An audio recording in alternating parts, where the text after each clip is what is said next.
Welcome to Black Man Lab. We are live Monday, November 2nd, the day before the big day. How's everybody doing tonight? Thank you for joining. We have a great panel this evening and some great topics to discuss. I have working with me today my brother Joe Barker. Joe. What's going on, good brothers? Hey, thank you very much for our panelists this evening. And Marty, always great to see you, man. Same here, brother. And then one of our founders of Black Man Lab and my brother from another mother, brother Mauli Davis. Mauli, you there? Mauli might be having some technical difficulties. Mauli's juggling as always. As always, we'll bring him in shortly. Indeed. Real quick, I want to give you a little background about Black Man Lab. Black Man Lab started about 4 years ago. A little over 4 years ago now, with brother Mauli Davis and 4 other brothers from the organization of Let Us Make Man, which was really started to just give a kind of a platform for their sons to talk to other like-minded men, because we know that sometimes our sons, they don't necessarily listen to us as fathers, but they might listen to an uncle or a close friend, a godfather, or something of that nature. So that's where it started. And now today, when we're able to meet live, we meet here in Atlanta at the Andrew and Walter Young YMCA, and we have each week, every Monday, a group of panelists that will talk about different subjects, from whether it's career advice, whether it's self-development advice. But we have different experts and different topics each week to give our young Black men insight into what could be their future. So that's where it started, and that's where we are today. Now we do everything virtually, which is great also because we're able to bring in brothers from around the country versus just people that are available in Atlanta. So before I get started with everything, Brother Mauli, is there anything you want to jump in with, bro? You're on mute, brother. Mauli, you're on mute, bro. What's up, brothers?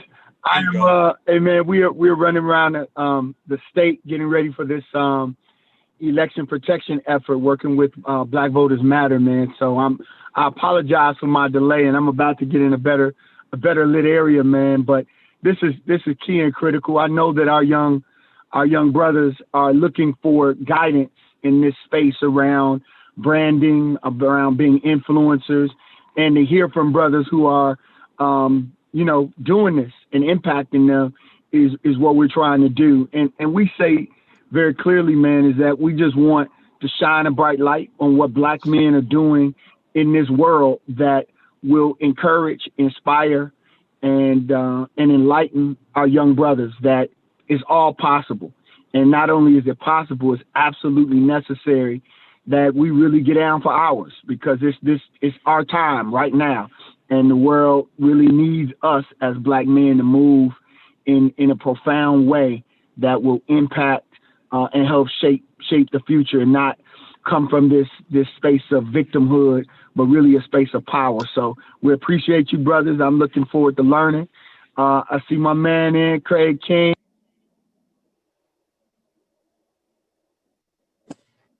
And he was so close. What's up, brother? Yes. That's my fellow Bison there. What's up, brother? Hey, Joe, it's very rare that there's more Bison than Rattlers on here, man. So right. You know, I'm gonna be quiet this time. When I heard Bison start getting shouted out, I'm like, man, let me keep my rattler mouth shut. There you go. Hey, but back to what Mauli was talking about. It's essential for not just our communities, but for the world, for us as Black men, to be in a position to lift up our own, to be in a position of leadership, because we know that the world is in a better place when we are in a better place, right? So that's what Black Man Lab is really about, and that's what we want to continue to put forward. One of the things that we do each week is we work on getting centered before we start this process. Right. We always want to make sure that we are in a space where our minds are clear and we are able to pull in information. So, Brother Barker, if you could just get us centered, I'd appreciate that. Absolutely. I'm glad to. I'm glad to. You know, one of the things that Mauli mentioned and Marty, one of the words, just deliberate, you know, and I like think deliberate and intentional is what we have to be about our efforts, about our focus, and about, you know, what we are intending to do here. And, you know, to that end, you know, we like to get centered every week. We like to make a deliberate effort to get all the burden of the stress and all the things that we see on social media and the hurt and the pain to receive that, know that it exists, but be centered in terms of how we handle it and how we navigate and move forward. So when we're at the Y, you know, one of the things we do is we just allow brothers who have maybe had a tough week, difficult week, just to come up and get some love, whether it's a hug, whether it's a pat on the back saying you're going to be okay. And we can't be in that space right now, but at the same time, we still want to get ourselves centered and send that brotherly love out to one another. So what I would ask for us to do is just take a couple of deep breaths as we get into this, and as we do this, you know, we breathe in, you know, the love and the brotherhood and the strength from one another, and we breathe out that which is toxic and preventing us from being our best version of ourselves. So I'd ask for us to just take a deep breath on the count of 3. 1, 2, 3. Just breathe in and exhale that out.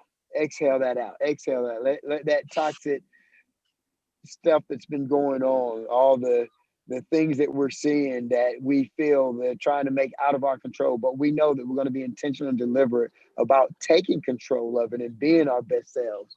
So we send ourselves in that way. So we do it one more time. Let's take one more deep breath. 1, 2, 3. Breathe in. And let it go. And let's enjoy this energy that these brothers are about to come center us with. Thank you, Mark. Thanks, Joe. I appreciate that, man. Again, it is very important that we are in the right mental space, that we are able to take on this information and not only that, but give it, right? So it's real important that we're in that right space. The other thing that we do each week, because we know that none of what we do is a mistake. None of what we do is that came before us. We know that we are standing on the shoulders of many ancestors, whether that is within our family, whether that is somebody from around the world, whether that's somebody from our country. So first and foremost, what we want to do is just put in your mind somebody that you can think of on an international scale that really has been impactful on our community and on our culture. Somebody like Haile Selassie, somebody like Marcus Garvey, somebody that you can think of like Nelson Mandela, somebody that you can think of that, you know, has been important to us as a people. Hold them in your heart, and we ask you to raise one fist and say, Ashe. Ashe.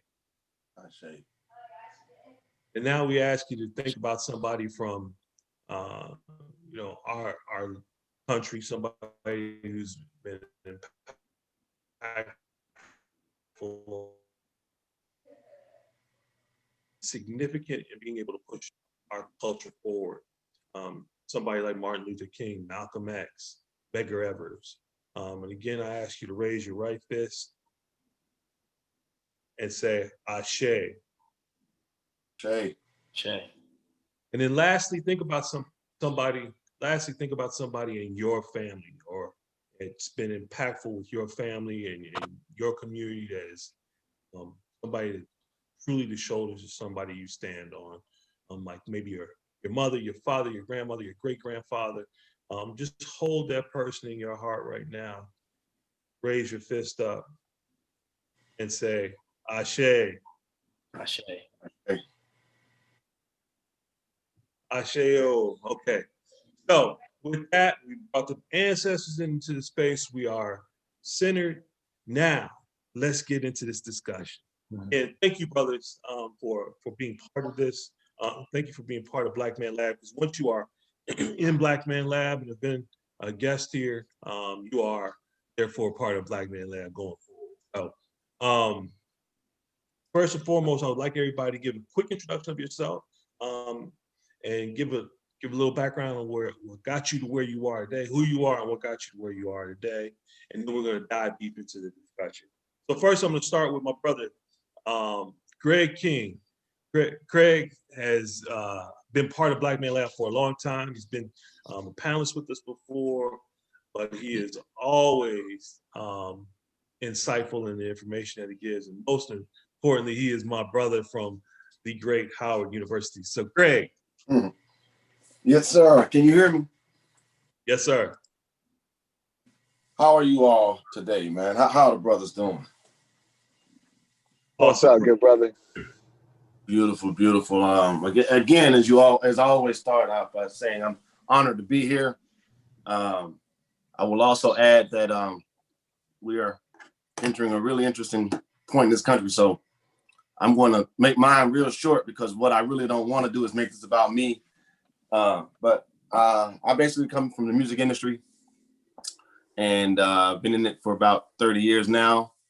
And I started off in this space with Quincy Jones and Ray Charles as Ray's organist when I was 20 years old.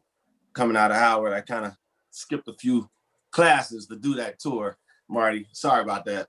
But but you know, that's where it all started for me, was with the on tour. And as a result of which I've just been in the industry ever since, as a producer, writer, et cetera, et cetera. Now I'm in the tech and the music industry at the same time. And we have a company called Rapplug, which is what I'm wearing on my chest.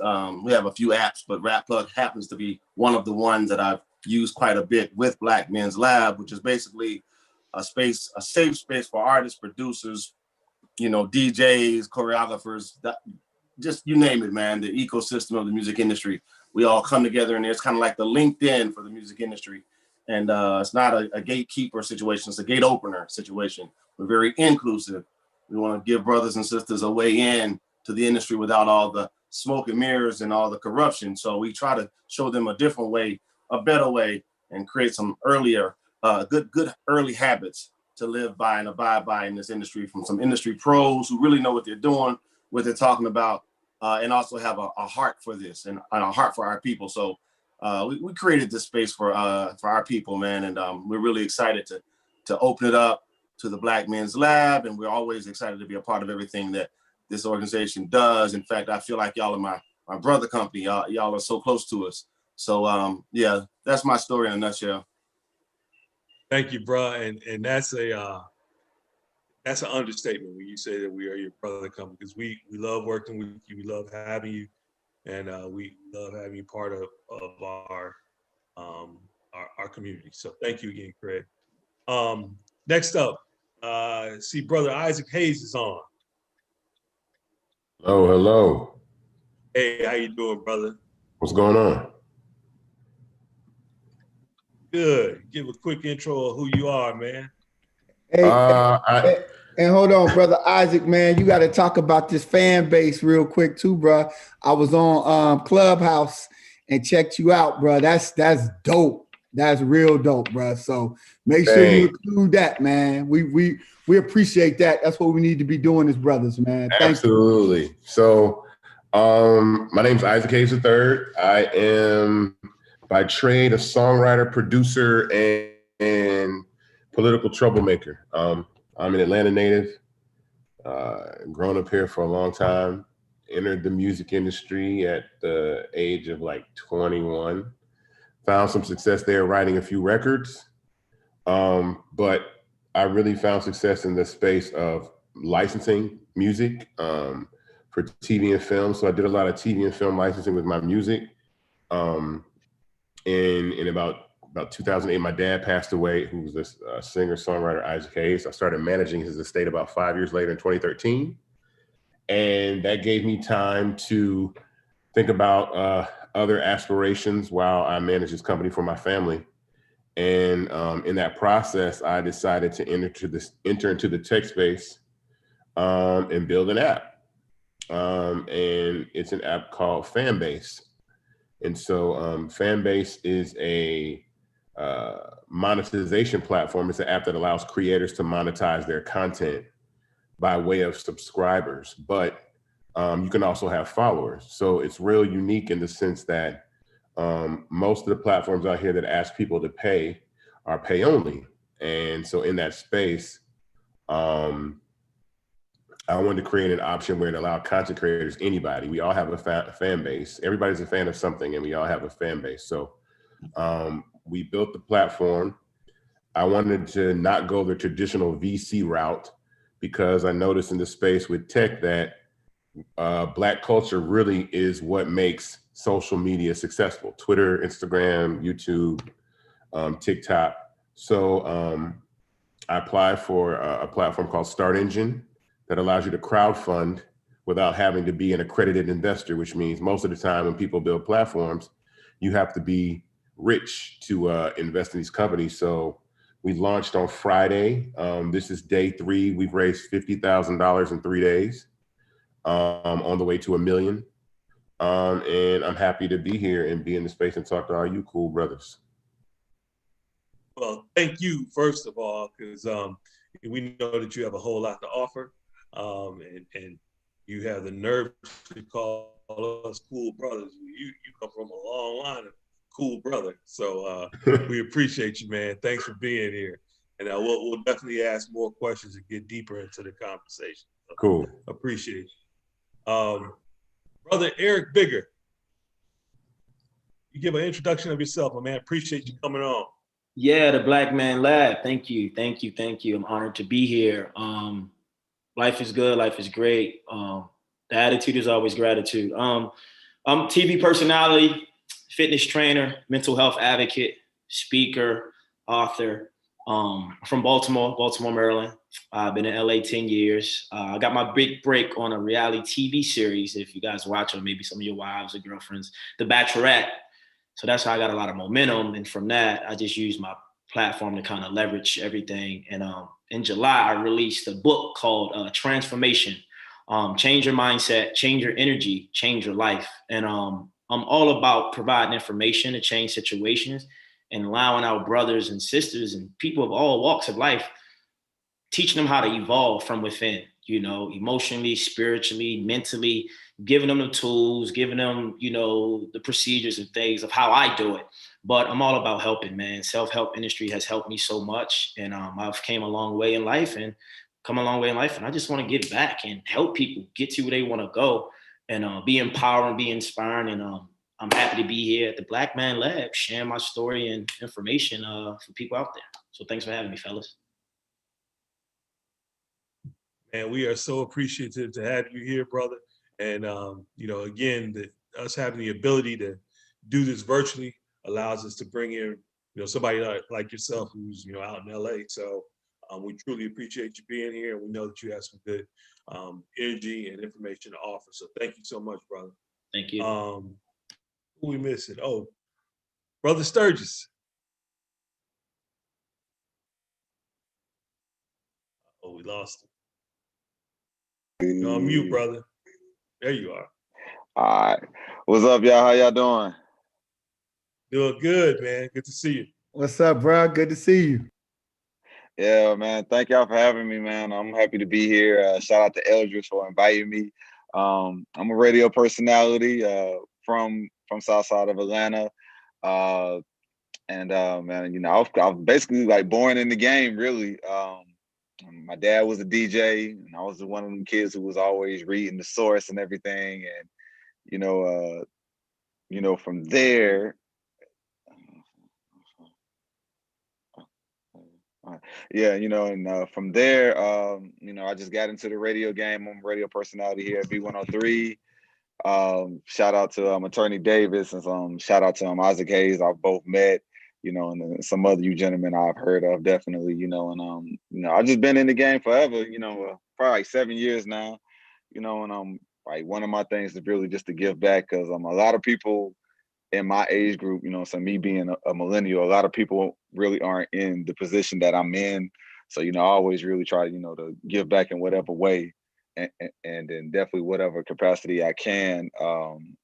one thing I've learned just being in this game is that like a lot of youth, they are addicted to the hustle and bustle, just like many of us are, but they really don't have a target. You know what I'm saying? They don't know really what to go after. You know what I'm saying? So like I always try to really just aid in whatever way I can. You know what I'm saying? Like I have a very diverse background. You know, so I saw a lot coming up from the streets to being the son of a prominent Black pastor.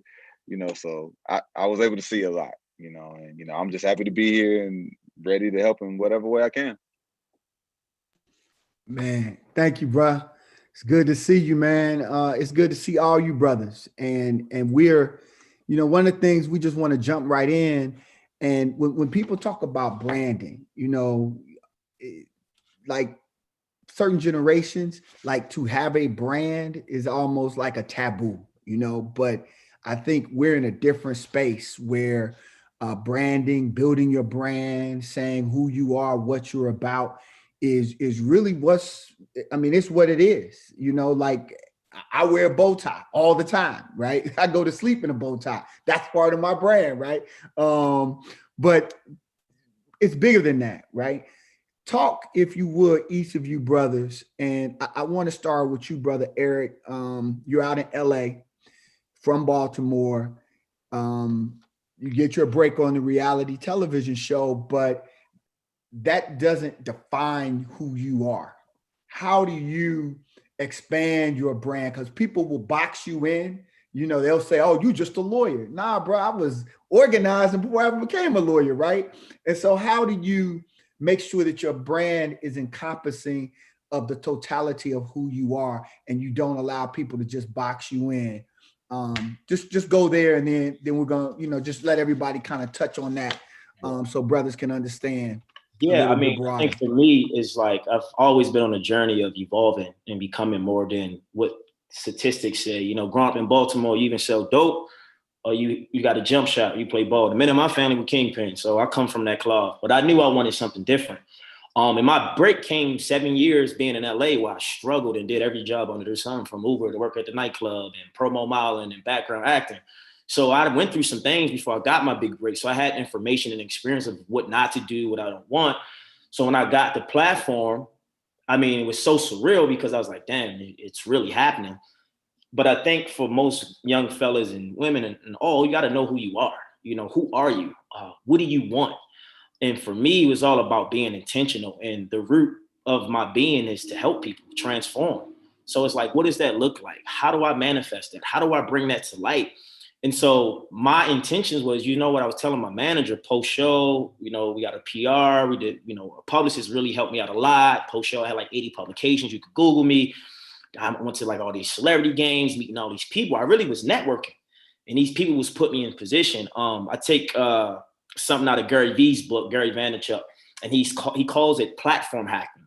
So like, the first year off the show, I met someone at the radio station. She actually got me a deal with the LA County Department of Mental Health, and we did suicide prevention walk. I didn't know anything about that. Like, what is that about? Why do you have to be a somebody to be invited or get the awareness of it? So from there, I'm like, yo, it's so much going on, so many things I can do. I want to be a part of that. I want to know more. I want to know about, mental health and depression, who suffers, who doesn't. And I think for me, it was all like, I want to be everywhere. If it's TV, if it's health, if it's commercials, if it's promo, whatever it is that represents my brand for who I am. And my brand before the show was motivation and inspiration. I did videos every day on Instagram. Motivation Monday, Wisdom Wednesday, What's Positive Friday. And it was 15 seconds at the time. I was nobody to nobody, but I was somebody to everybody once I got on the show. The funny thing is, when I got off the show, I had 3,600 posts. I deleted damn near 3,500 of those posts. So nobody on TV knew me for the motivational guy, the guy who helps, the guy who's driven, the guy who comes from Baltimore. Blah, blah. They say, oh, this guy is charming, he's from Baltimore. And everyone thinks I'm the suburban kid. Well, I'm really from the hood. You know what I'm saying? So understanding the perception of what they see and using what I already have, it just made me evolve even more. And I was just kind of using the best of both worlds and having a predominantly white audience, being Black, understanding the urban community, going to a HBCU. I went to Hampton University, graduating with honors.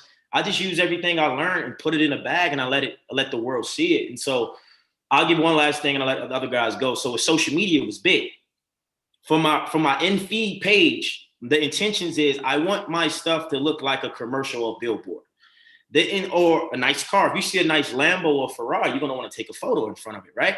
So inside of your car is who you are. So inside of your story on social media, Instagram, you're showing people who you are. I'm motivating, I'm positive, I'm funny, I like watches, I like gummy bears. Like I'm giving people a little bit of everything. I'm not just this guy with a face that was on a show. No, I read books. No, I'm a nerd. I'm into numerology. I'm into astrology. I love life. I love living. I'm spiritual. This is who I am. So when you're giving people those depths of who you are, then energy and new things come. And last but not least, the hardest thing we'll do in life is work on ourselves. That's the hardest job you'll go to every day, is working on yourself. And that's how you attract the opportunity. People think working on the job is how you get the money. Yeah, you'll make the money, but you'll hit a point. But when you work on yourself and you evolve internally, external things will just come and you be like, yo, because it's the frequency you're in. So I pride myself on doing the work, sacrificing, being disciplined, but owning my truths, living and giving. And I think it's simple, but it's not easy. And anyone can do it if they're willing to do the work. And that's what it's all about, is working, even when you don't want to do the work. And eventually you'll evolve. You know? I hear you. I appreciate that. And I would not allow Craig, King, or Marty to say that you went to the other HU. Yeah. I would not let him. I just wouldn't let him do it, bro. You guys.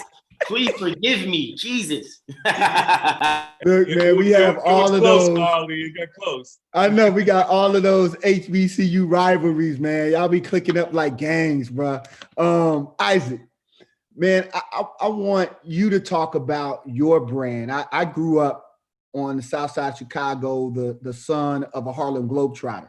And so to like escape that shadow, like I was supposed to be the baller, but you know, that wasn't my lane like that. And I had to allow myself to be who I am authentically, you know? So I was always Lil Mel, right?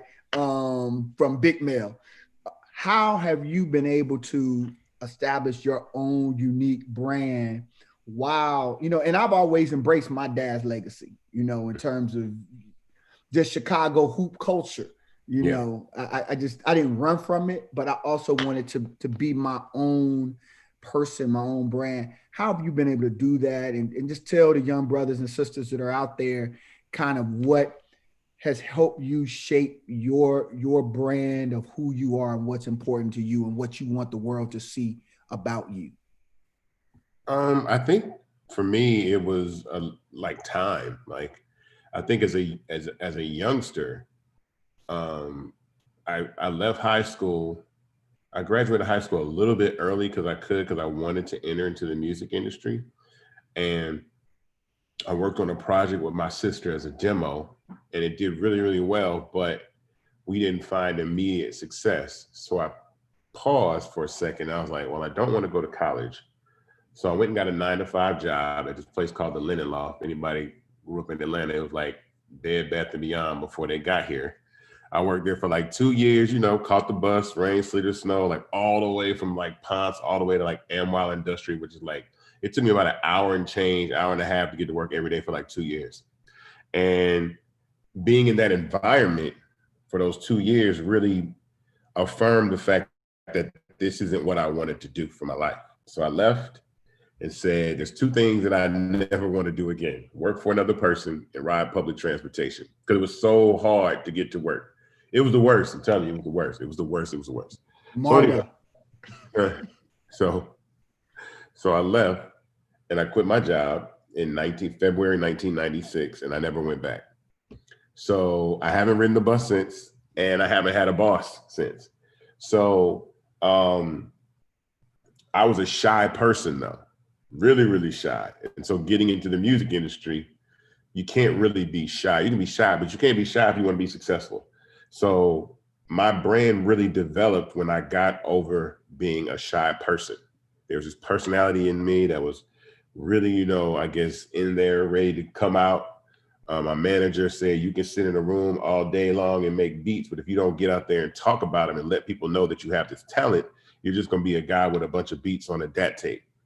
And I took that And I you know, really took that very seriously. Like, you know what? Exactly right. Like, I got to get over this fear that I have, or this, you know, this anxiety and this, I guess, this shyness that I got. And so it really allowed me to open up and feel comfortable about being myself. And then through that, doing music, you know, you're never going to be as good as your dad. Like, my dad's first Black person to win an Oscar, first Black man to have a platinum album. You know what I'm saying? So it's like, all right, well, that's out of the picture. Like, don't even try to do that. Like, all right, cool. But I could still make a career. But the further I got into the music business, right, I realized, you know, two things, which is, one, I don't have to be my father to be great.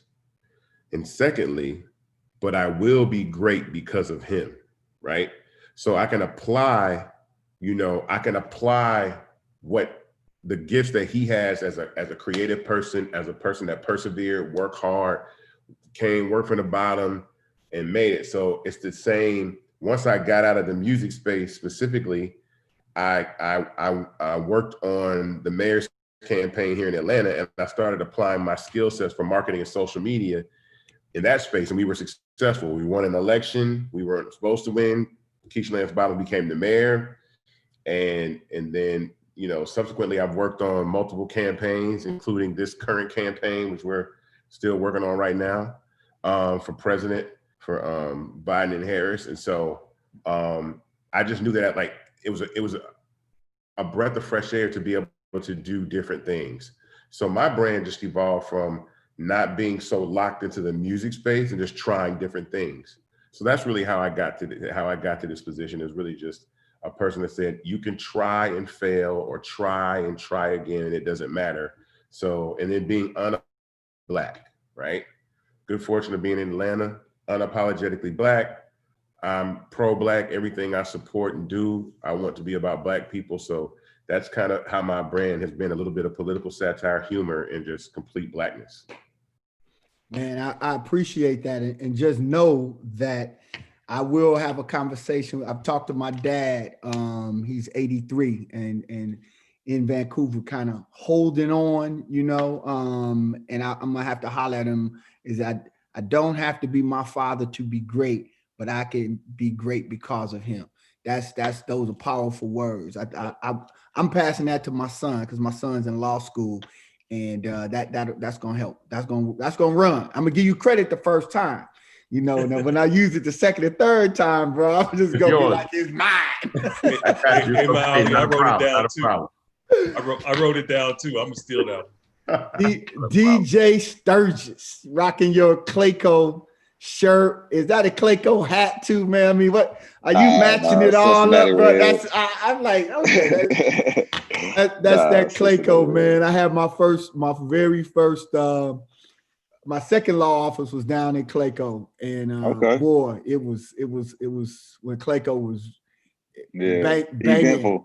Oh yeah, folks be slipping, like, you know, it was straight. Yeah, Cash was dropping people, man. So you know, fortunately, I got out of that criminal defense work. But man, talk about your journey to your brand, who you want the world to see, and who you are becoming. Because I think that there's always a little bit, and I'm just speaking for myself, there's always this slight disconnect between who the world sees, who I'm working on being, and who I actually am, right? Like who my wife and kids see versus who the world see, and then who's in my own head and spirit, you know. So talk about it, man, and share your journey and where you are.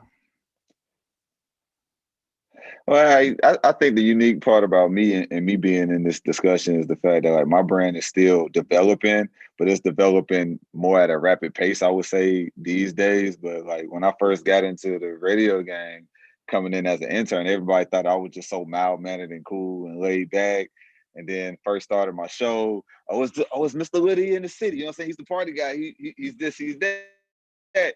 And then I did giveaways in Clayton County, and then he's a real good community guy. He's great with the kids. He's that guy, you know. And then I just really just started doing more. That's all, you know what I'm saying? Because I always knew I was diverse and I was like a pot of gumbo low key, you know what I'm saying? So I just said, you know what, I'm just gonna do more, you know. And then I started a podcast, Cuffing Season Chronicles, hella ratchet, you know what I'm saying? I started doing interviews, just like a lot of people do interviews and everything, but like a lot of people was really just centering around Hannah. You know, hip hop was bigger than that, you know what I'm saying? And I was a fan of hip hop in general. It didn't matter what region it came from. So I started really just tapping in with other people and even people who weren't even artists. I interviewed Isaac about a year ago at his studio, you know what I'm saying? You know, so just really just doing more, but I'm also just piggybacking off of Eric and Isaac, you know, like what Eric said, you know, as far as just growing more, you know, I had to grow into being a radio personality, you know what I'm saying? I was real introverted, you know, I didn't know how to talk to people necessarily. So I had to learn how to do that, you know, and so I just had to grow as a person, you know what I'm saying, and as a man, you know, because sometimes as millennials, we get so caught up in, let's just try to make this happen, let's make these plays, let's get this dream job or whatever, let's get on, and you're not taking care of yourself. And a job as being a radio personality, you really have to be transparent, you know what I'm saying, because people can tell when you're being fake, you know, so I guess I had to grow more individually, and I'm still growing, you know. I just started a fast no alcohol yesterday, you know what I'm saying, like I wouldn't even do that no other time, but you know, I just had to do something. Also, just like what Isaac was saying, you know what I'm saying, you know, just speak up, you know what I'm saying. At the end of the day, like at one point I was probably on the air at B103 maybe 8 months, and I realized, I was like, you know what, I'm doing great, but people don't know me like that, you know what I'm saying? And I had to really get out, you know, and just start shaking hands and really start speaking, you know what I'm saying? So like, I just really just started doing more, you know what I'm saying? And not only that, but just really challenging myself, because it's one thing for the world to put in the box, but when you put yourself in the box, that's a whole nother, you know. And I think sometimes I fell into the latter, you know what I'm saying, putting myself into a box, you know what I'm saying? So I really just started doing more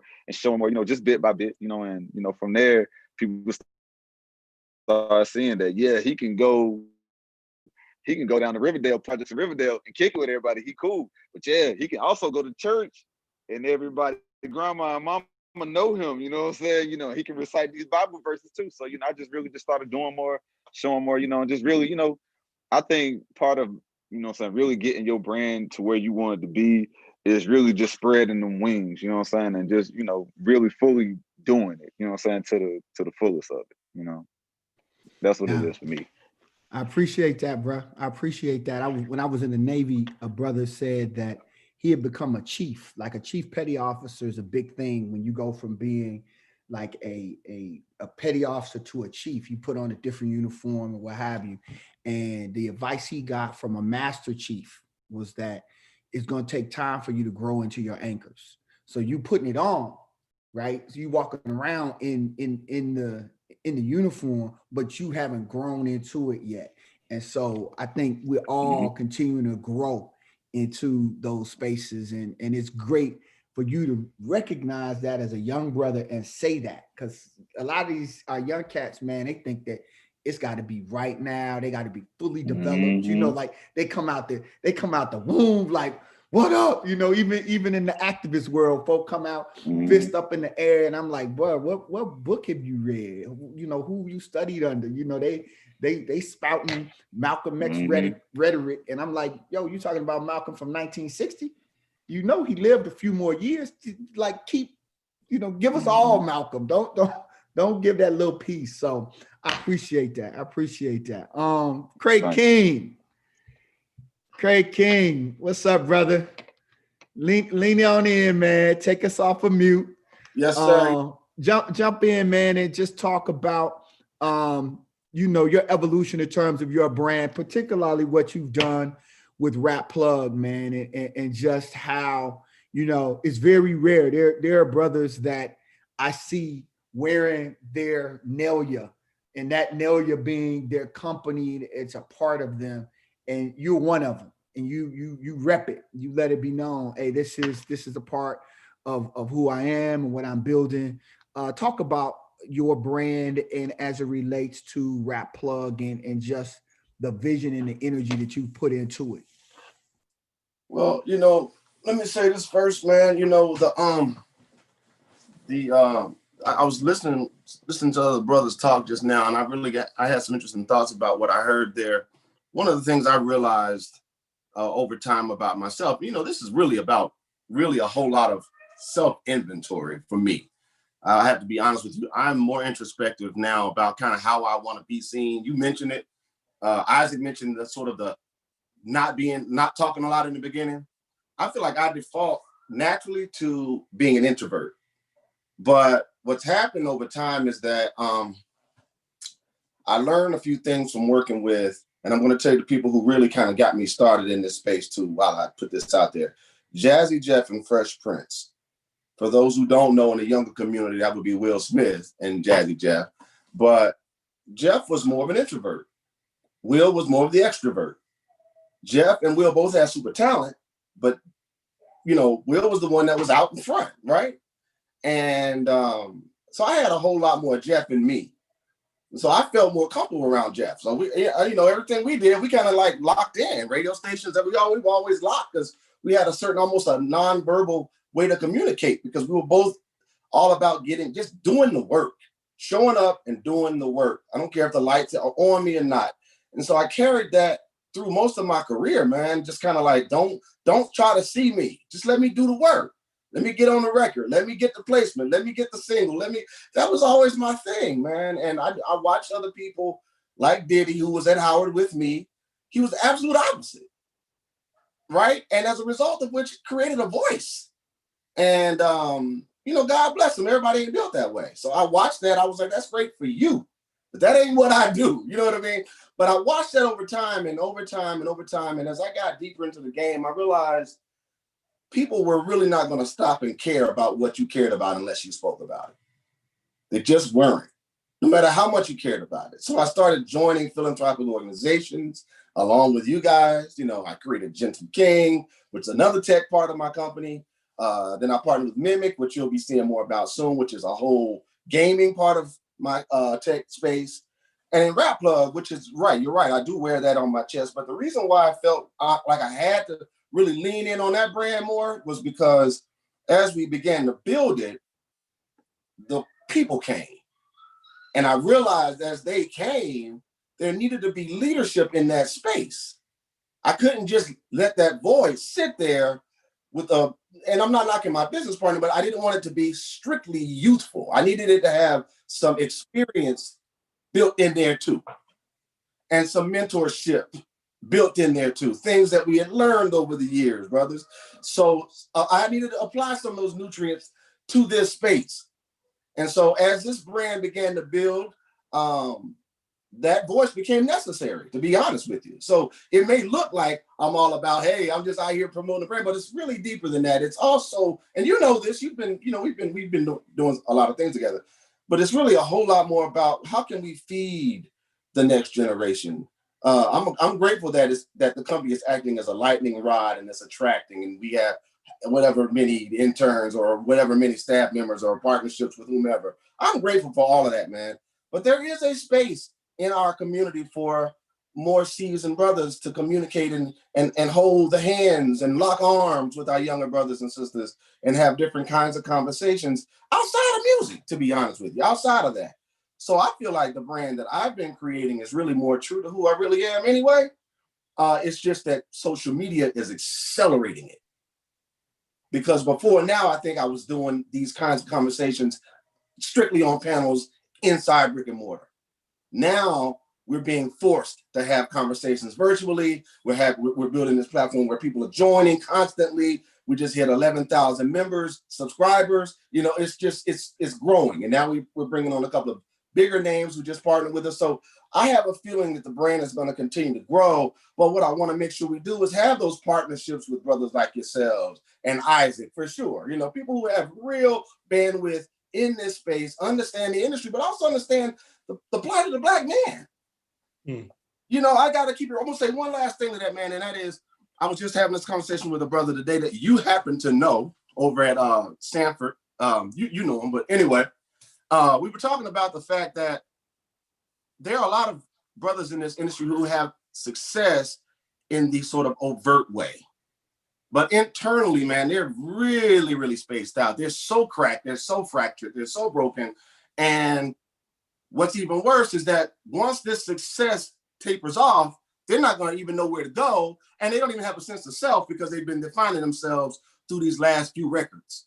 So we've got a lot of work to do in that space. And I'm always open to do it, but I'm always looking for help in that space because I feel like these young brothers have a louder voice in some ways than we do because they're working on the most current albums with the youngest artists. And they have, they're getting 300 comments to 5,000 comments every post. Those guys have a lot of influence. And they're the main ones saying really interesting things. I'll say very peculiar things right now about the election. So I'm like, man, we're not talking enough to these cats because that shouldn't have come out of his mouth just now. Yeah. So I just wanted to say that. I know you asked me about my influence, but I really want to talk about how I leverage this influence to influence influencers. Yeah. Nah, that's strong. I'm gonna turn it over to you, Marty. But that's strong, Craig. And I guess from my perspective, I just feel like the role that those of us who are a little more seasoned, and I'm not saying we old, but those of us, man, we've been through some things that we have a responsibility to reach to these cats and say, hey, bro, let me school you on game. That's what the old cats used to do in our neighborhood.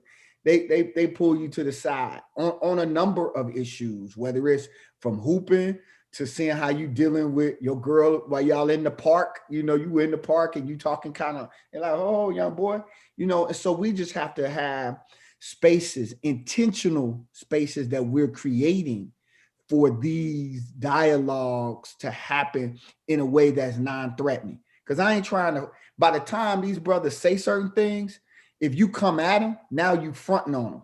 And now people are saying, well, why you hating on them? But we really got to have a conversation on the front end so they don't come out of mouth wrong. Because it's like you ain't been in the game in around the work around saving Black people. Because you make a record doesn't make you an activist or organizer because you on a TV show. It's really, we got to evolve into those spaces, man. So I appreciate that, man. I look forward to us all being able to have those sit downs beforehand so that we don't find ourselves in these kind of crazy situations. So Marty, man, go ahead, man. I've talked too long. No, y'all know we only got 24 minutes left. You know how we do. We're subject to go long, man, but especially when it gets to be a great topic like this. Craig, you touched on kind of what I was going to lead to, which is, we talk about influencing the influencer, right? So we have a bunch of people that are out there right now, young Black men specifically, that are influencing opinion. And to Mauli's point, a lot of times they're a bit misguided sometimes, but they have the right intention, but they're misguided because we don't have folks like this panel or even, a wider breadth of people that are giving those guys good information. So I'm gonna lead this around the group here. Talk about what do you see your ability is to influence the influencers so that they are being actual true leaders for our communities. Eric, I'll start with you. I think for me, it's all about perspective, right? And giving people what I've been through. Because I think we live in a world where we like to generalize topics like what love is, what success is, what politics is, and it's cool, right? But what I've understood and I noticed is that we all living from our paradigm, right? From our perspective, what we've been through, what we know, what we believe, and I always say what we believe is real. So for me, when you think about influence, I always ask myself the question, if I'm an influencer, if I'm influencing people, who is my influence? And I think the young cats, the rappers, the artists, whoever coming up, I think the question should be, who is your influence? Who do you look up to? Who are your idols and why? Why are you motivated by this? And for me, I just go for positivity, self-help, disciplining yourself, in work. Like, I think one of the brothers said, Craig, he was like, the work, he's an introvert and he's all about the work. Let me do the work. And I think, another brother said, people want to skip the work and want the reward. And it's like, it doesn't work like that. So it's like, what work are you doing behind closed doors? There's a quote that says, you will be rewarded for in public, which you practice in private. So when the doors are closed, what's your integrity? When the doors are closed, what are you practicing? What do you believe in? How are you acting? The world sees one person, but who are you really? And I think there's a disconnect with the individual. We don't really know who we are. We like to define ourselves based on our identity, based on our profession. But what you do is actually not who you are. So every day I wake up, I say, Eric, who are you? How can you add value to your community, to your surroundings, to yourself? What does that look like? What does that feel like? I pray, I ask for guidance. But that's my perspective. That's my life. And so I would challenge some of the guys on here and people that might listen and watching, like, think about that. Ask yourself some empowering questions on how you can lead and influence. And what does it look like? What does it feel like? You can be dancing. That's a way to influence. And your dancing can heal people. You can do comedy. You can write books. But if it's authentic, it's organic, it's real, and it's loving and it's giving, I think that's a way to influence your community and people around you. And I think when you start with self, you can help everyone else.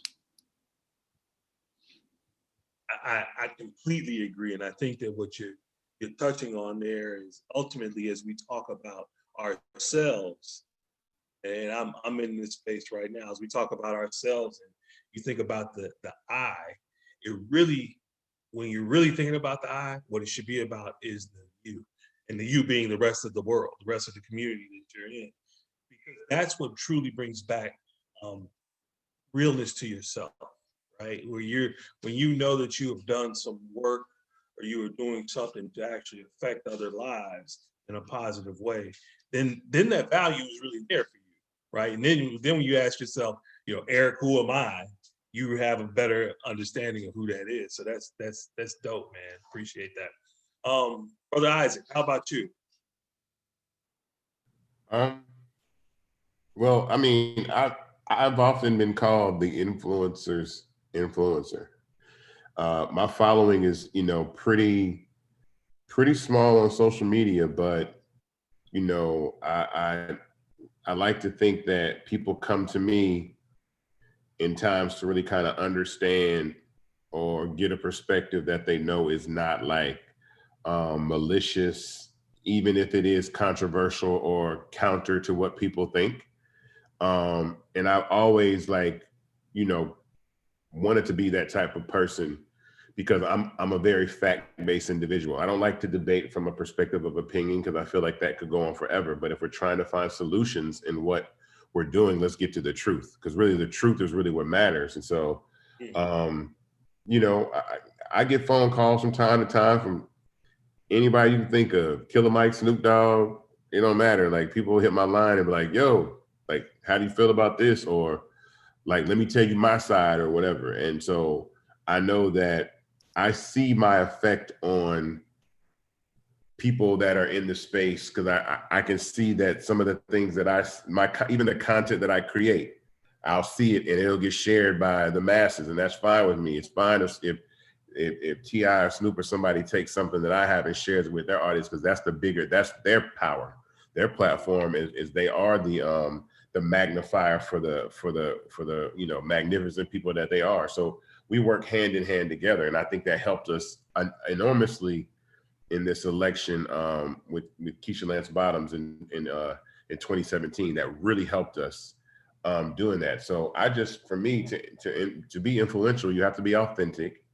You got to be honest, and you can't be like, like I said, it may be things that people don't agree with, but I think for me, people know it comes from a space of truth and perspective. Like, I want the best for whoever. If I come at Ice Cube, I can be disappointed in Ice Cube, but it's gonna be some truth to what I say. It's not gonna be just because I want to hate on Ice Cube. It's like, yo, this is a critical time we're at.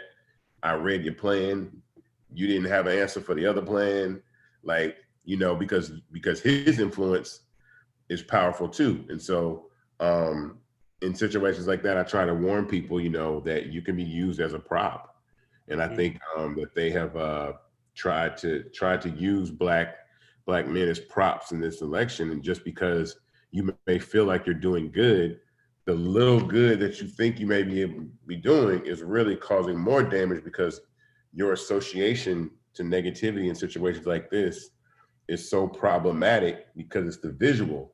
And as soon as you get close enough to like even that side of the game, that's when they put your name on stuff, send it out and say, yeah, that's our guy, he's with us. And then you have to, now you're backpedaling, defending the entire association the entire time.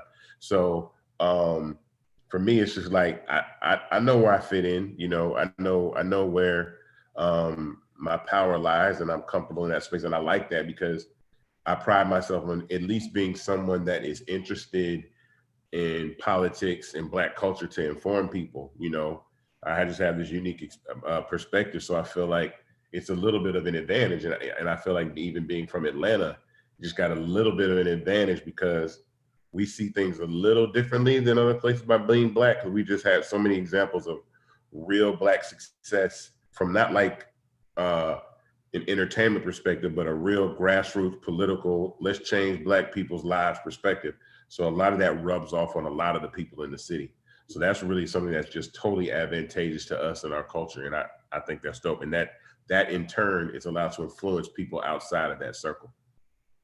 Man, that's beautiful, in that, you know, you have those connections to be able to be upfront and honest with, you know, like you were just talking about Ice Cube. Yeah. Imagine if the likes of Ice Cube, P. Diddy, all those that are out there that have had some public forum and opinion. Imagine if those people were better informed by somebody like yourself or whoever, you know, maybe Mowley, somebody that has done some history work.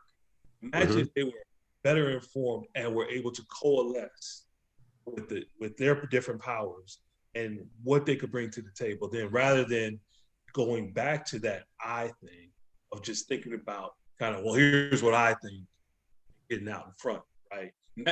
I always struggle with, is that an ego thing?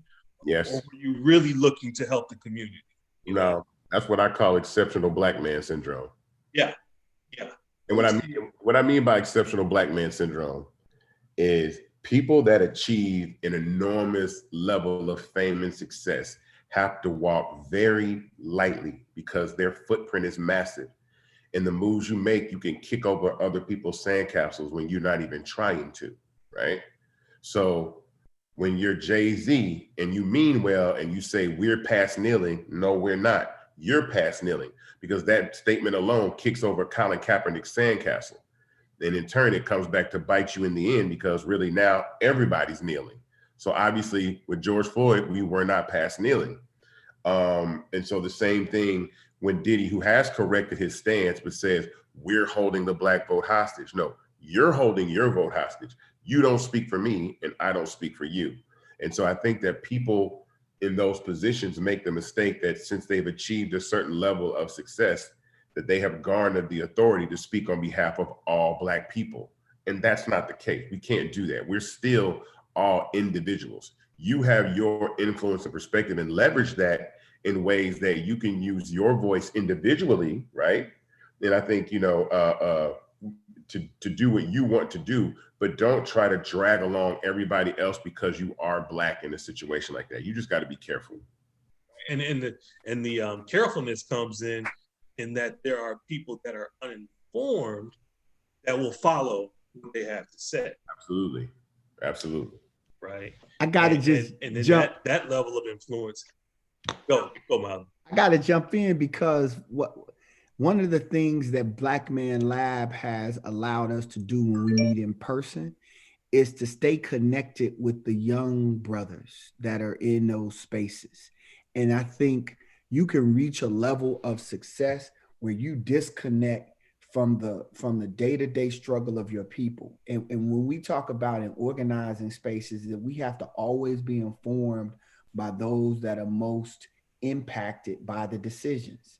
And so the reality is this: those of us that are on this panel, on this call, quite frankly, to some degree, what happens tomorrow, we're going to get up the next day. We're going to be able to continue regardless of who's in the White House, we're going to be able to continue to live our lives and to breathe and to do our thing. But there are some folk in our community that are in a very vulnerable position, that this is literally a life or death election.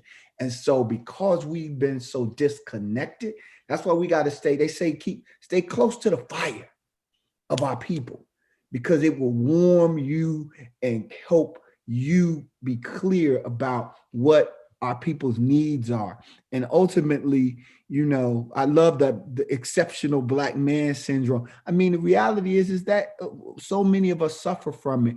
And that's why, you know, the Student Nonviolent Coordinating Committee, SNCC's model of indigenous leadership is always something that's influencing our work, that it's not this hierarchy, you know, from the top down, but instead, how do we reach the bottom, learn from them, and then come up together? But I'm sorry, Marty, I had to jump in, man, because now at that point, Isaac is on, man. You know, everybody has spoken to the reality of staying connected to our people in authentic ways, not, you know, to be honest, you got to be authentic. To be authentic, you can't lose the fabric of who you are in terms of your connectivity with other Black people.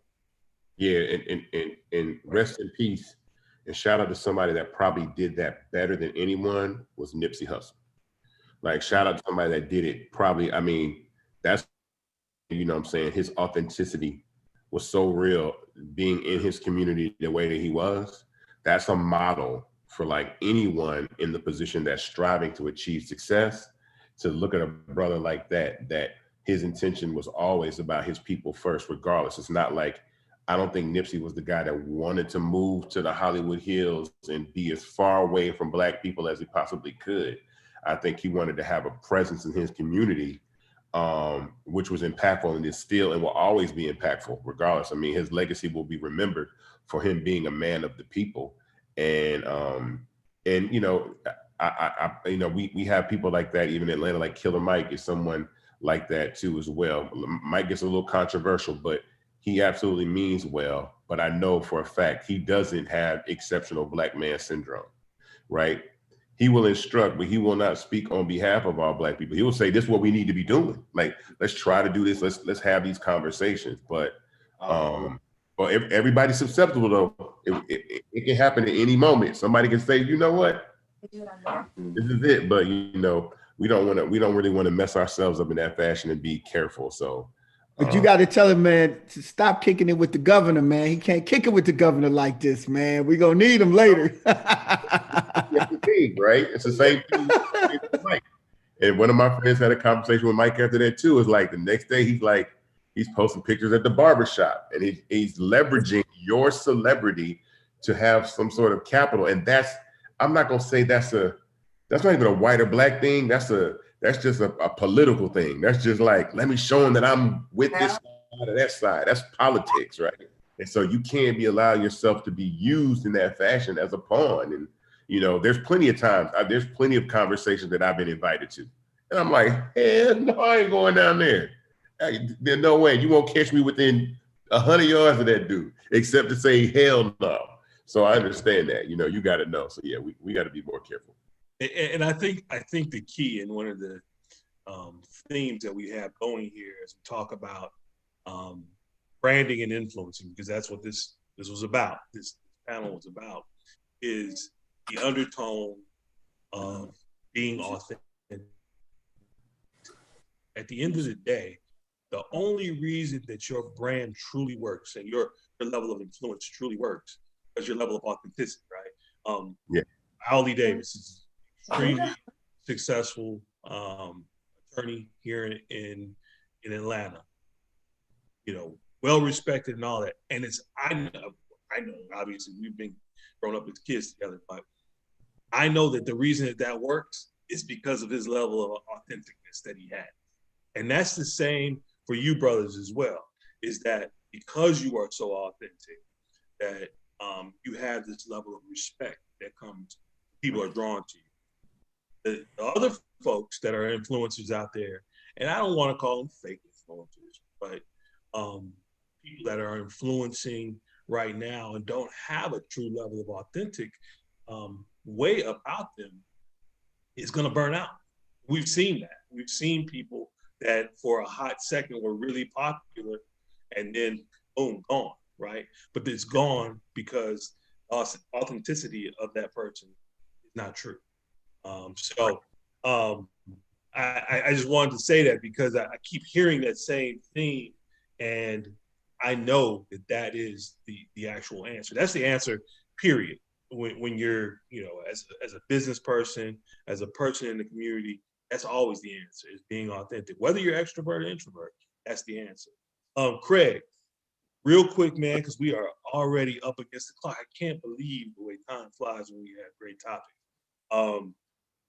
Craig, real quick, talk about how you build influencers, because I think that in the line of work that you're doing, right?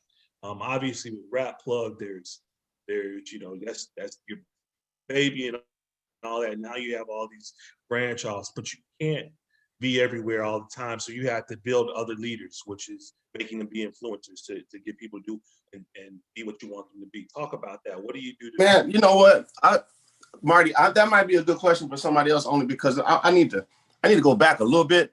If you don't mind, I just need to go back a little bit because please.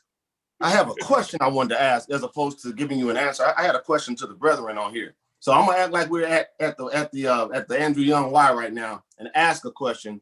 And y'all know I do this because at this moment I don't even have the full answer. But let me just put this out there. And there's a lot of bandwidth on here, so I'm gonna throw this out there. I have 3 people who are I would consider associates who I thought were fairly enlightened over the last few weeks, who have proven me wrong by being allowed to be leveraged by groups that are not of our interest. And they have built brands. And to be frank with you, they were building brands without even being aware that they were building brands, because they were really just trying to get to the bag. These are not quote unquote artists. These are like cats that have created philanthropic organizations. Y'all probably know some of them. I won't even throw any names out there, but they've built some organizations. And as they've built them, there are other entities that are now leveraging them, putting money in their pockets and telling them, you rock with us. Tell everybody you rock with us. And I go and I visit these cats now that they done got 1.5 million or $750,000 worth of whatever. And one's in Nashville, one's in Memphis, one's here.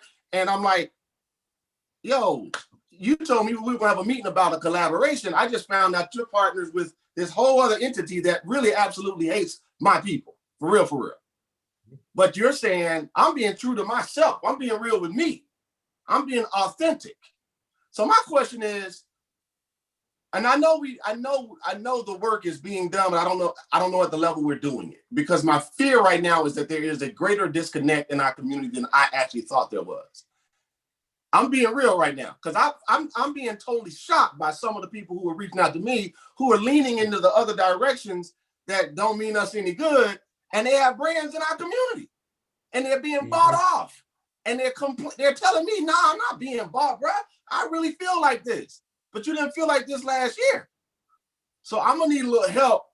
I want to ask you a question, Marty, but I need so much help on this one that I'm coming to y'all now as the Council of Nicaea. I need y'all black men to help me understand this before I hurt somebody out here, because I literally was about to partner with one of them with APS the other day, and he made me watch a video and said, Craig, they calling me coon, man. I can't believe these people calling me coon. This is good work I'm doing. And I realized what he's doing is really cooning. He's straight cooning. So help. Molly, I'm gonna jump first. I'm on the Isaac. Isaac was rearing up at Eric. I'm a hold, Craig. I'm a hold. I just gotta say one quick thing, and I'm gonna let them go. I'm a back clean up.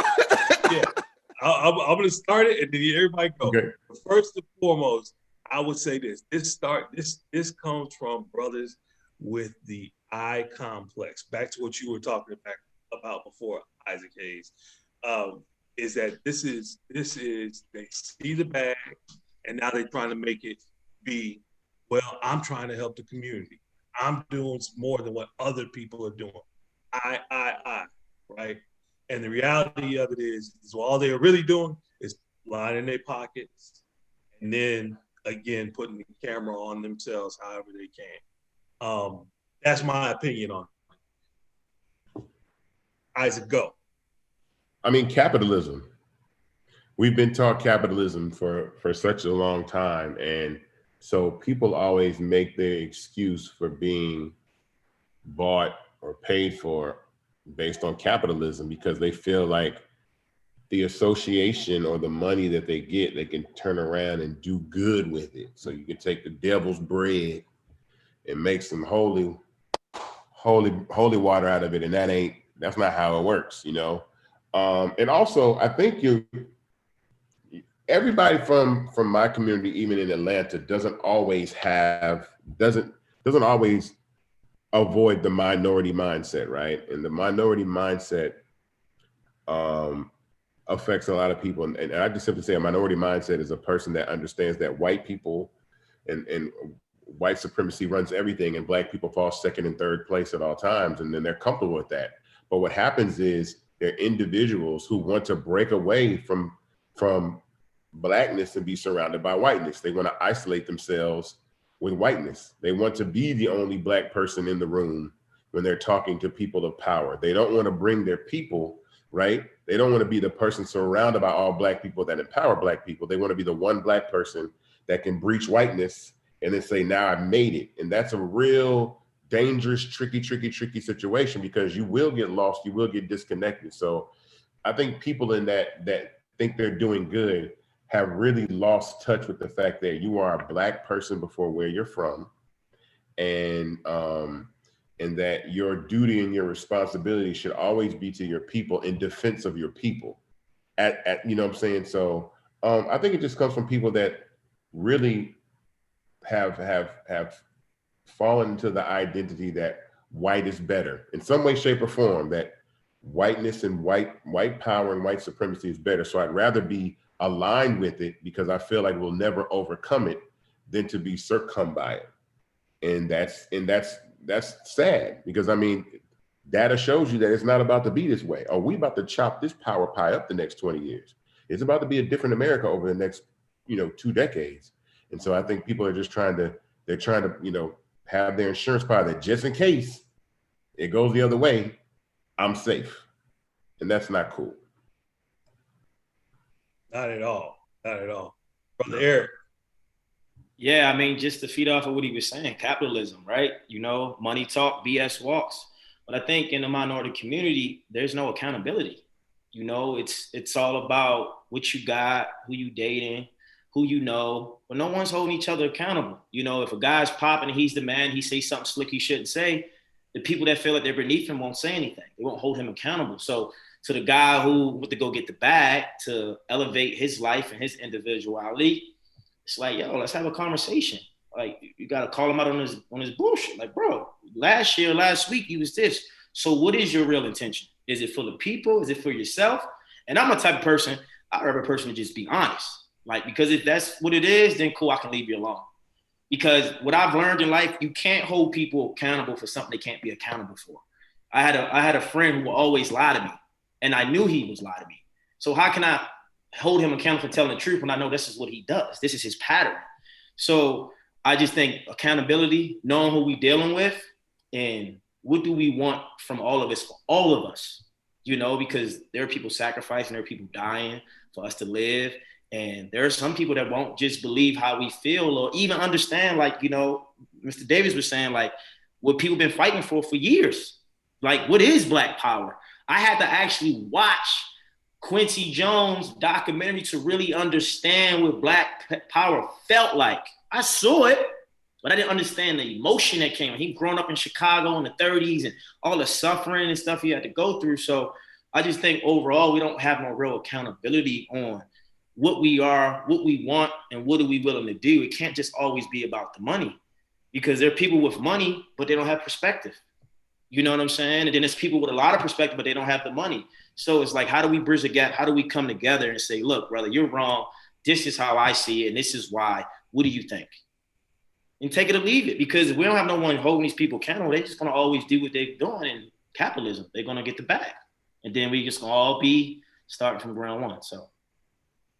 Man, y'all brothers, Craig, you hit something here, man. You know, part of the thing that we talk about with all of the young brothers is the folks that are on Black Man Lab have two qualities. They are successful in our own terms, and they are socially conscious at the same damn time. That's it. We can't, you can't say, well, I'll be successful, then I'll pull my people up. No. Don't go down like that. All along the way, you have to be building so that you have the capacity to be successful in your industry. The reality is this: you are so good that it is undeniable that folk want your tracks. They want you on their, they want you a part of their nonprofit work. They want you a part of their business because you're just so good at what you do. That is not an exclusive situation. And at the same damn time, you can be socially conscious and connected to your people. And so I'm just going to say this, man, your oppressors will never fund your liberation. Mm-hmm. That's why it's so dope when I see Issac doing what he's doing with Fanbase. It's like, yo, when I get off of here, I'm investing in his company, because when I invest in his company, I'm investing in myself. I'm investing in my sons. I'm investing in our family. And we have to see it just that clearly. And so the idea that you can take these folk money and they're going to just let you do what you want to do with their money in the interest of your people is absurd. It is not based in reality, and people can run that as much as they want, but it's not true. Then the last thing, Eric hit it. It's about accountability. Y'all, I've been saying this, man. I said in all of the different spaces that I'm in, we're in some intense organizing spaces where, if I get caught watching certain things on TV, they'll kick me out and be like, you ain't really woke, But in all of these different spaces, what we lack is a council of elders. We don't have a council of elders. There was a time in our communities that I'm talking about in these yet to be United States. I'm not talking about on the continent. We've had councils of elders where certain things you just like, nah, come here. You got a dispute. Y'all bring it in here. Let's chop it up. And you might sit for hours until it's resolved. And then you say, okay, we're going to go out. Man, people are doing whatever because we don't have this council of elders. So I look forward, Craig, Isaac, Eric, everybody, for us really developing a serious council of elders locally, building a model, and then growing it out across the country so that all of this opportunistic behavior is so inconsistent, because I'll say this last thing. Our liberation, our salvation as a people is a collective struggle. It ain't an individual one. Ain't no one person gonna free us. It's gonna be collective. Every opportunity that all of us had is a result of the masses of our people, the masses, not one person getting a bag and then spreading some loot around. It was the masses of our people who said, yo, we ain't gonna ride this bus. We ain't gonna shop in y'all stuff. We ain't gonna do this until we're gonna hit you in your pocket until your behavior changes towards us collectively. And so, man, I'm this is, go ahead, Isaac. I'm done. And also, to add to that too, and we're going to migrate to our space and build our wealth and leverage our culture capital in that way. You know what I'm saying? And that's the wave that I think I feel it. I feel we're starting to finally get it. Like, you know what?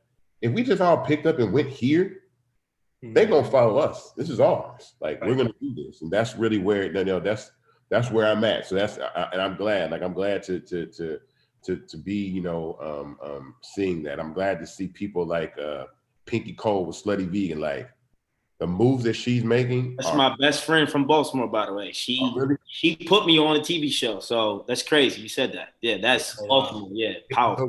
Like, where she put her restaurants lets you know exactly what her game plan is. Yeah. Where the Edgewood, you know what I'm saying? Fayetteville, like, Ralph David Abernathy. She going to Alabama next. She's seeing that, okay, this is not about, okay, I made a hot burger spot. Now I'm trying to go kick it with the white folks in Beverly Hills and get a house and do all that kind of stuff because I made it. She's like, no, it's an agenda. And I think that's really, and that's authentic. And the customers that frequent her restaurant know that. And so that's the energy. I love to see that energy. It's dope. It's man, in Chicago, it's about holding your block. Hold your block. I mean, we're based on in South DeKalb on Flat Shoals Parkway. It's not that we can't afford a Peachtree address. We've intentionally said our folk in South DeKalb, 2 miles from where my law partner grew up, we can do this right here. We can have, when they have to come and take the depositions of our clients on these cases, when they get off the elevator and they see that Malcolm X sitting there in their face, and then they have to walk through all of our African art and come and sit down at our table in our neighborhood. Hey, can we do it downtown? Hell no. Y'all want to take his depot? Come to South DeKalb and we'll get down like that. So I think it's about us holding these blocks, man. And the block is our creativity and our imagination. And we can't just give it to these people anymore. We got to control it. And that's Rapplug, that's Fanbase, that's all that we get to control. That's our block. You ain't going to just pimp us out. We done with y'all doing us like this. And I think that's the power of being influencers and controlling your brand. So, Marty, I know we got to go, man. I know Maurice is going crazy. But I want to jump on what you said there, Mally, too. One more thing. You talk about controlling our block, but imagine if those blocks connect with one another, right? Imagine that power. Each individual block has amazing power, but imagine when all of these different entities connect and say, you know what, hell no, no more. We are taking our power and using it for the good of the community, not just for the good of self, but for the good of the community, so that comes back to everybody. And it changes the paradigm of what our culture looks like right now. When I say our culture, I mean the world, what it looks like right now. So anyway, we could go on, brothers. We are way over time, but as I said early on, man, I had a feeling that this was going to happen. I appreciate feedback on that question too. Y'all dug into that thing, boy. hey, Craig, and we can dig into it even deeper offline because we know. So, yeah, no, for sure. That was beautiful. But real quick, man, before we go, because you three brothers have been so strong. What we do every week is we ask question around what are your habits, rituals, and disciplines that you do on a daily basis keep you moving forward, to keep you in a mindset to do the work that you do, and be a positive brother for the rest of the world. So if we could hit that real quick, and then we're going to try to wrap it up here, man. So I'll start with you, Brother Eric. Just give me what your habits, rituals, and disciplines are that you do on a daily basis. Man, every day, as soon as I get up, I pray, meditate, affirmations, gratitude statements, and I work out. And I just have, extreme faith, and I lead by example by doing and not just talking. So taking action, massive action. Ashe. My man, Ashe. I'm right there with you on those. By the way, what does that mean? I'm like, are y'all putting me into the cult or something? What am I saying? That's an affirmative. Yeah. It's an affirmative. It's a Yoruba word that just affirms. When you look up Ashe power. It's the power that we have that's in all of us. It's the God power that we all have. Yeah. But check it. Thank you. I love it. You're going to vibe with it. You're going to vibe with it, brother. Trust. Ashe. All right. I love it. Ashe. Brother Isaac, how about you? I pray every day. Give thanks for the opportunity to continue to do and be blessed to do whatever I can in my life. And honestly, as a person that's just such a fan of music, I honestly listen to really, in my sense, positive music. And sometimes that song may be my theme for the week, right? So honestly, I'm gonna be candid right now. My theme for the last probably 4 or 5 days has been "Can You Feel It" by the Jacksons. That's just my energy. I started my raves I see this election coming up. It's just I start with that 4 on the floor. Sure. You know what I'm saying? And that gives you that energy to, you know, it's just positive, you know what I'm saying? And before that, it was Sounds of Blackness, optimistic. It's just I'll play songs like that. It's been man. Before. Now you got to pick one every week, just pick one, and that's your soundtrack for motivation. And you know, you just move on to the next one. So there's always a song out there that just keeps your cells like invigorated. You know what I'm saying? It keeps you motivated. So that's just my ritual. Give me the playlist, please. I need it. Healing frequencies, megahertz. Send it to me. I need some new. Bro, that's me, man. That is me.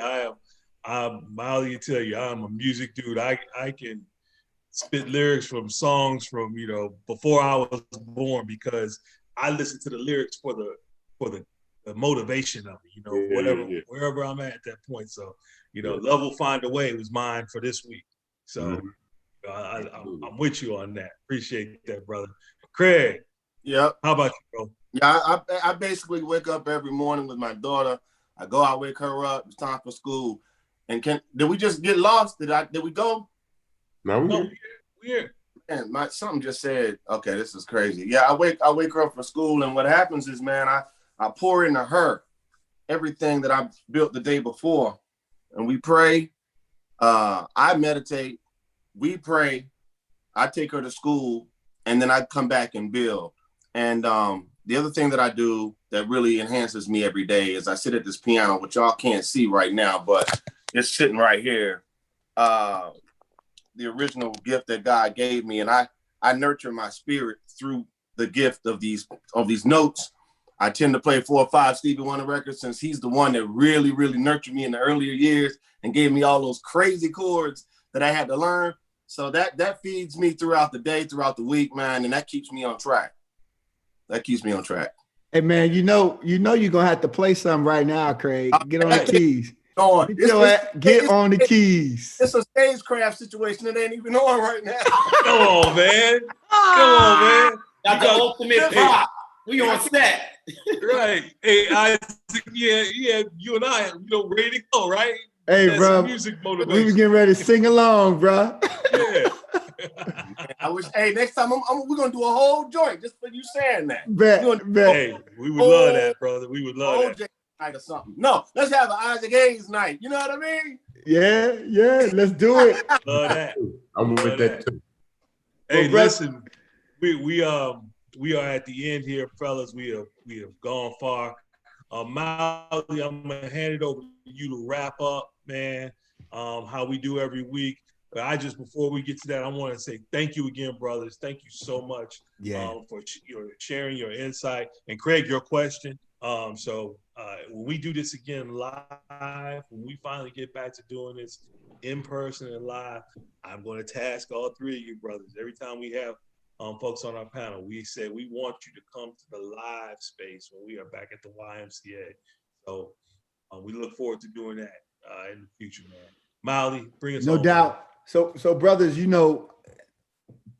we started with ritual, we close with ritual. We just know that it helps build us, bind us, pull us together. So our final closing ritual was given to us by a sister by the name of Injiri Al-Ghani, a queen mother, organizer in Atlanta for many, many years, who died tragically, but has continued, her spirit lives. So she would gather us in a room after any meeting. It might be 3 of us, it might be 300 of us, and we would hold hands or lock arms. So I'm gonna ask you brothers to take yourselves off of mute. Go ahead, take yourselves off the mute. Put your arms up like we locking arms all around, and then just repeat after me. I am a link in this chain. I am a link in this chain. And it won't break here. And it won't break here. I am a link in this chain. I am a link in this chain. And it won't break I am here. a link in this chain. it won't break here. We are links in this chain. We are links. We are links in this chain. And we won't break here. And we won't break here. Ashe. Ashe. There you go. All right, Eric. See y'all. Appreciate you, brothers. Hey, man. Again, appreciate you, brothers. Thank you so much. And Yes. we will be in touch soon, man. All right, appreciate it. I'm buying in right now, Isaac. Save me some now, man. I'm buying in too, Isaac. Okay, for sure. Isaac, I need the playlist, Isaac. I need to feel the good music, buddy, every week. Come on. What you got? Put it up. I'll send it to you. My guy. Sure. Isaac O'Malley, we need to know how to buy in, though. Oh, go go ahead, tell them. I'll type it in here too. I don't know if you can see it. startengine.com/fanbase. Yeah, that should be it right there. And that's your chance to invest, man. It's a great opportunity, man. Okay. We built a really solid product, and we'd love to have everybody on the cap table. Yep. And with that being said, Eric, Awesome. Yes. Eric, I'll be in LA Tuesday. So I'll reach out to you. Next week or next week? Next week? Okay. All right. I'm around. Let's think. Okay. All right. All right. Cheers. Peace, brothers. See you later. I'm looking for Brother Hayes'